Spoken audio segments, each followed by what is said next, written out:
Well, on Capitol Hill, the only question is who will be the next Speaker of the House. Until that happens, House lawmakers are unable to conduct business, and there are a number of pressing needs, including aid to Israel.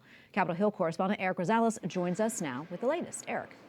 Well, good evening, Tracy. Yes, lawmakers got an intelligence briefing today on the state of Israel. Afterwards, lawmakers did confirm to me that, yes, 14 Americans at least have been killed, and more Americans are being held hostage by Hamas.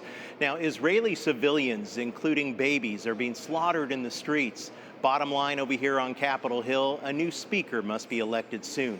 Majority Leader Steve Scalise and Judiciary Committee Chair Congressman Jim Jordan both want the job, but I spoke with former House Speaker Kevin McCarthy. He tells me that he's willing to take the gavel, at least for a short time if needed. It's up to the conference to decide. You know, I've served, unfortunately, all the Democrats and just 8 Republicans. 96% of the Republicans said no. It seems very short-sighted of those 8.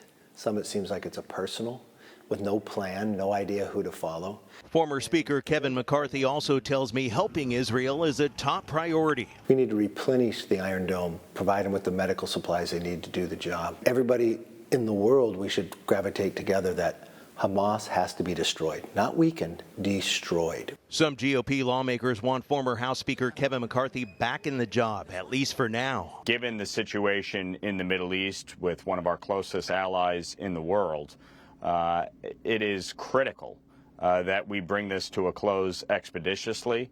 I believe very strongly that Kevin McCarthy is the right person to lead the House. Congressman Jim Jordan and Steve Scalise have both pitched themselves as unifiers. But I think it is important that, the members hear very clearly from both of them on 1, how they want to lead, 2, what are going to be their priorities, 3, in some respects, what's their strategy to get it accomplished. Some even support former President Donald Trump, who has said he would take the gavel temporarily. Democrats say that any speaker must be bipartisan. I think it's really critically important, as we've seen, that a Speaker of the House not be beholden to an extremist far-right group of people that are not focused on governing the nation or supporting our friends and allies across the world.